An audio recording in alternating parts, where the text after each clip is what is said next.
Every individual in this country has an identity that is worth protecting and securing. Our identities are the true description of who we are and should be the most protected identification of each individual.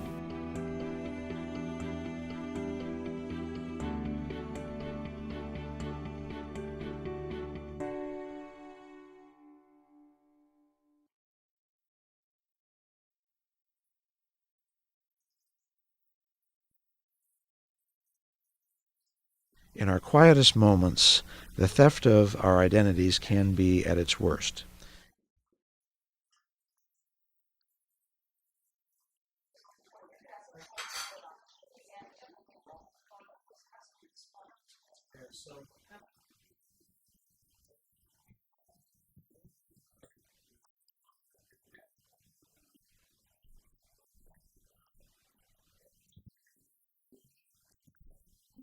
The crime is horrendous at any level of class, gender, race, education, and age. Identity theft is the fraudulent activity of using another individual's identity in order to access resources or obtain any financial gain.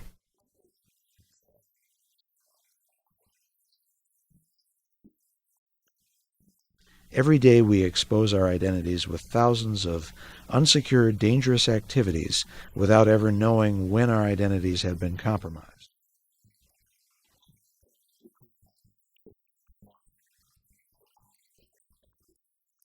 Each year, over 10 million Americans are victims to identity theft. Each year, another identity theft is unreported. It is compounding the problem. Our beautiful nation of plenty is diminished by fraudulent acts of cruelty.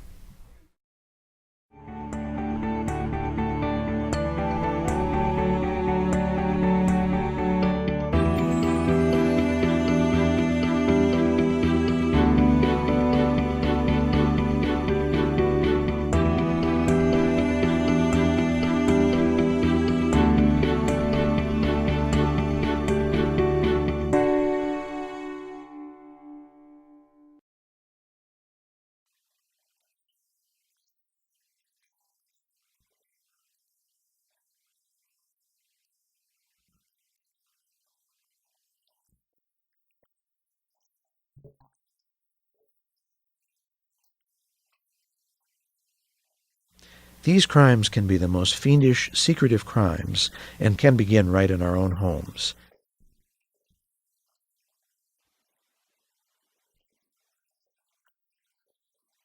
Each day we prepare our bags, our work material, and our personal information. But is our personal information evidence in identity theft crimes?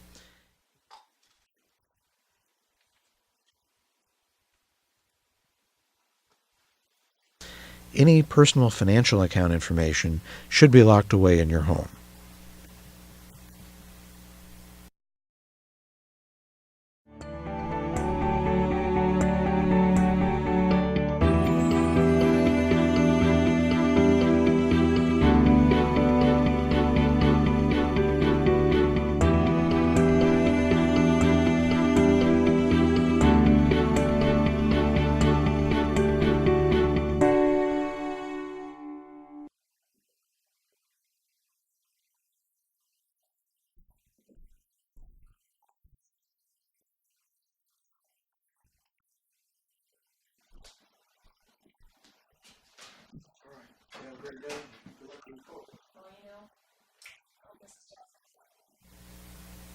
Our unconscious mistakes can also be factors in our identities being stolen. The time it takes for our identity to be stolen, without ever knowing, happens in a short period, but can destroy lives for a long time.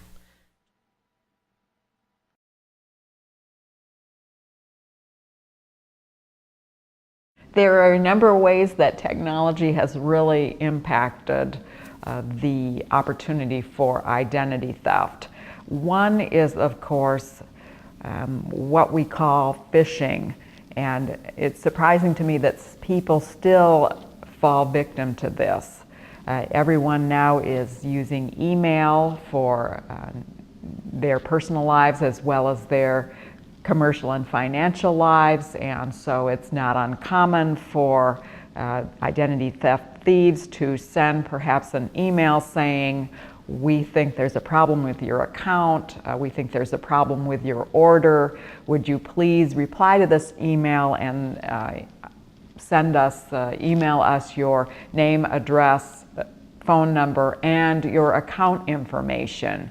Well, people are still falling victim to that. If you respond to these emails, then you are in effect giving over the information that identity theft thieves need to then perhaps take out a credit card in your name, borrow money in your name, withdraw money in your name, etc., etc.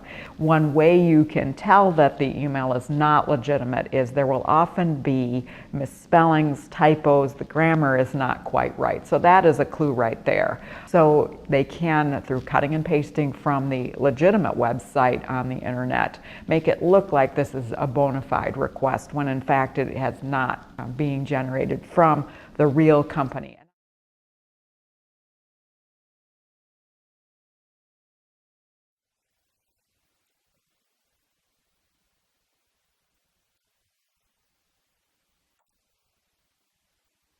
Innocent phone calls from fraudulent medical offices, fake medical bills asking for personal information, or lurking internet predators prey on our passive nature.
Some simple ways, and this is not necessarily related to technology, but some simple ways that identity thieves are also getting this information is such things as rifling through your mailbox, such things as rifling through your trash. If you think about it, how many of us are as careful as we need to be about making sure that we shred everything before we put it out for the trash every week.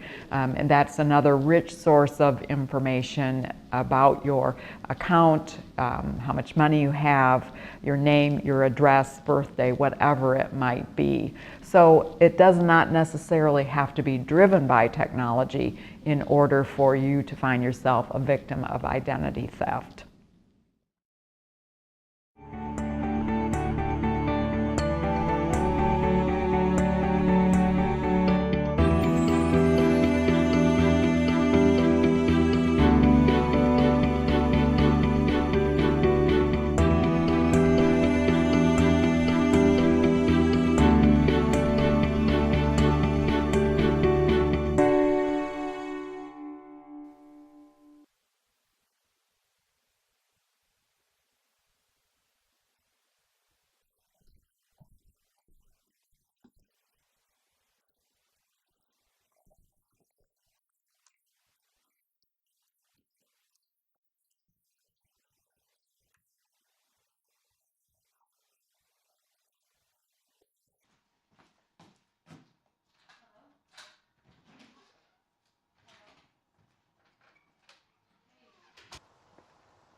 To counteract our risk of identity theft, we need to be constantly aware of our actions in our daily activities to reduce the risk of identity theft.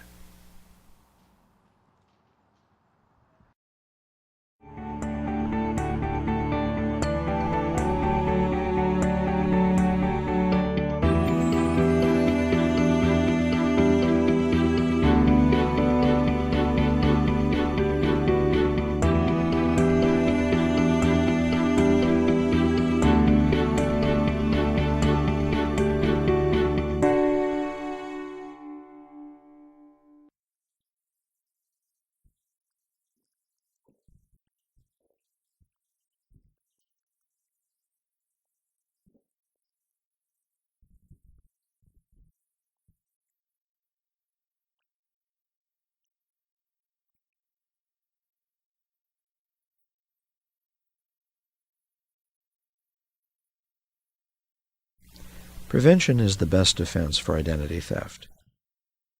Our exposure to daily interactivity with people and technology can become overwhelming in protecting from all forms of identity theft.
People's dishonesty and untrustworthiness alone can be factors in all identity theft crimes. Identity theft crimes can happen in the most unnoticeable places by the most unnoticeable people. If your personal information has been stolen or you have reason to believe it might have been, for example, you receive a strange purchase at your home or your place of work and you call the company that sent that product and you find that they indeed have your name, address, your phone number, even your email address, that would be the time to be on heightened alert that there might be a problem. And so what you want to do is immediately close any kind of financial accounts that you believe may be at risk. When you open any new accounts, you want to password protect those accounts. Another thing you might want to think about doing is having separate accounts for different kinds of money. Let's say you have a account at the credit union. You might want a separate account number, let's say for your checking account, and then you always have to have some sort of savings account usually, but you can keep a small amount of money in there, and then maybe you want to, for your savings or your money market, have another account number. So even if one account is put at risk, let's say your checking account, your other money, your major savings and mutual funds and money market accounts are safeguarded because you're using a different account.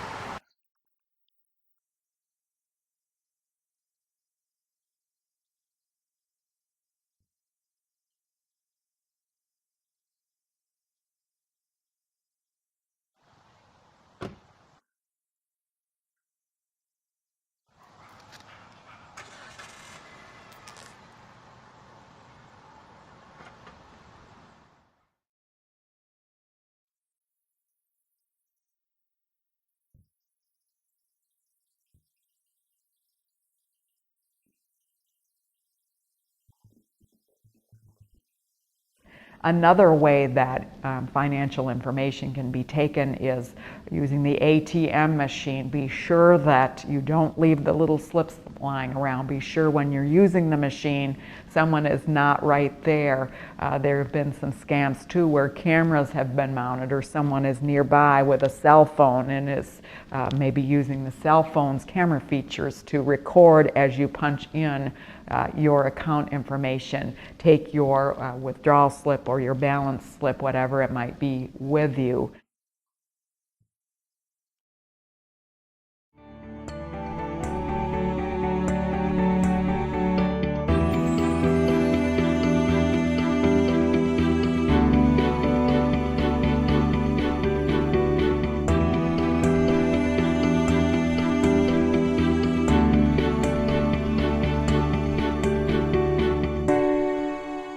Another question that often asked is, why is identity theft such a serious crime?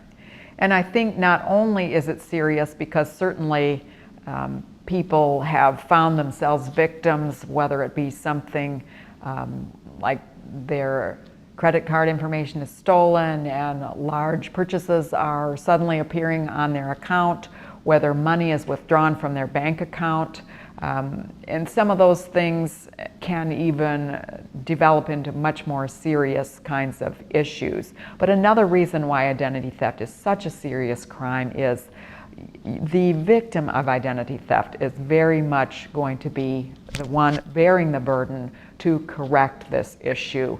There's a limit to what law enforcement can do for you. So it is very much going to be the victim who has to work with the credit card company, who has to work with their bank, who has to work with the credit bureaus to clean the record, to absolve themselves essentially of charges. The natural tendency is for these problems to remain unless the victim of identity theft becomes very proactive in getting their record clean, in clearing their name, in restoring their good credit. So that's why prevention is really the key. One thing you can really do also to protect yourself from identity theft is reduce the amount of personal information coming to you in your mailbox by the number of catalogs that you receive. You can do this very easily, and it not only reduces the amount of mail coming in to your mailbox, but also is a great way to protect the environment as well. There is a great service called Catalog Choice, www.catalogchoice, all one word, you don't need to capitalize anything, .org. And once you get on Catalog Choice, you can create a very simple profile, and then each time you get a catalog from a company you don't want, you notify through the website Catalog Choice that you want to discontinue receiving that catalog.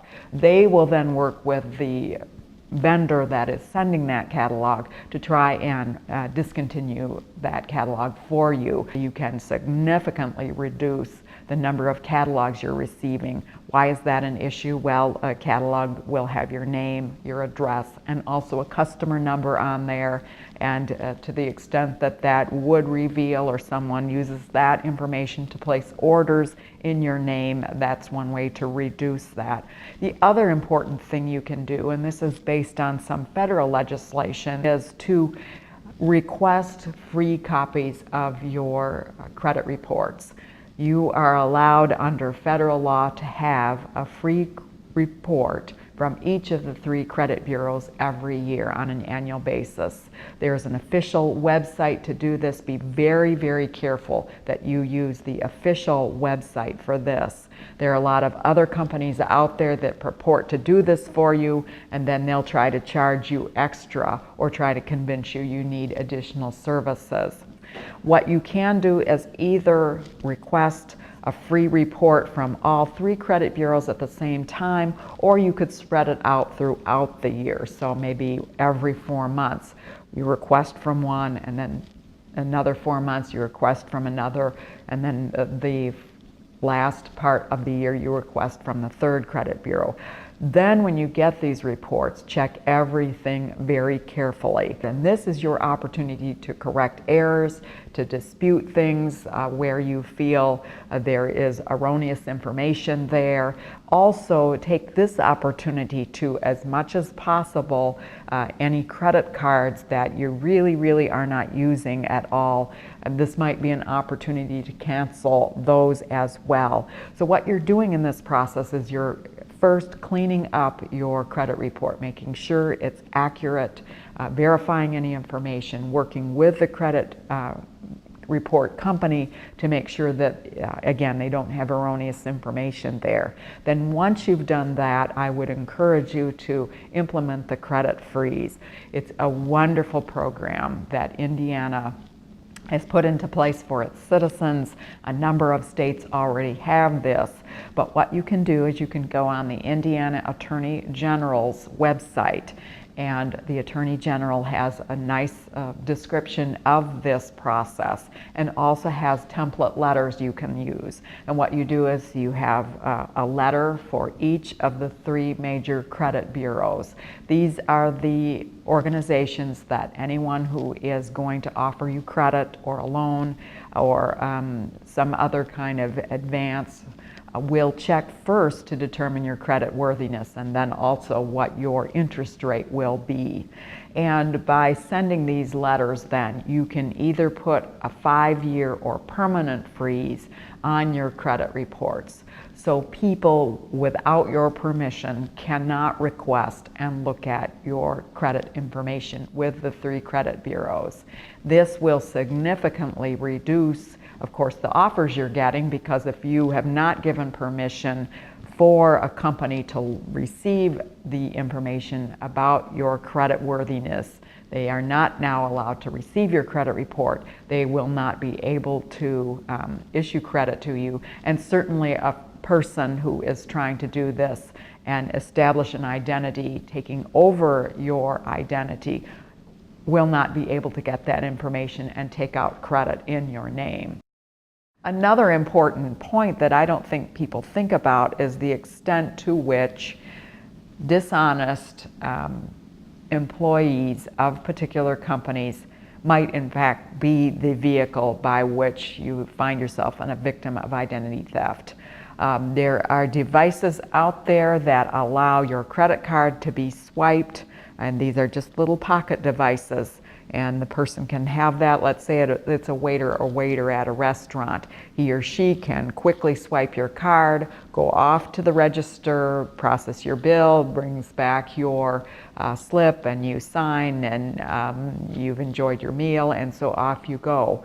Well, now this little device actually, each time that the credit card is swiped, is capturing that information. And that information can be given over to a broker or someone else who is gathering all of that information. And then, of course, you've left a slip with your name and your signature on it. And of course, now if we've got many people with these devices, all with stored credit card information in them, all going into a centralized source, that can be a huge way for identity theft to happen.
Identity theft is a crime, and it is our responsibility as consumers to know the preventative measures to lessen our chance of being victims.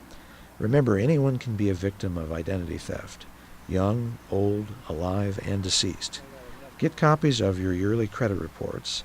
Discard sensitive data and important information coming to and out of your mailbox. Prevention is your ultimate defense to this crime. Be sure to know ways to protect yourself and the resources to help keep identity theft down. Let's all help to stop this crime from attacking this nation.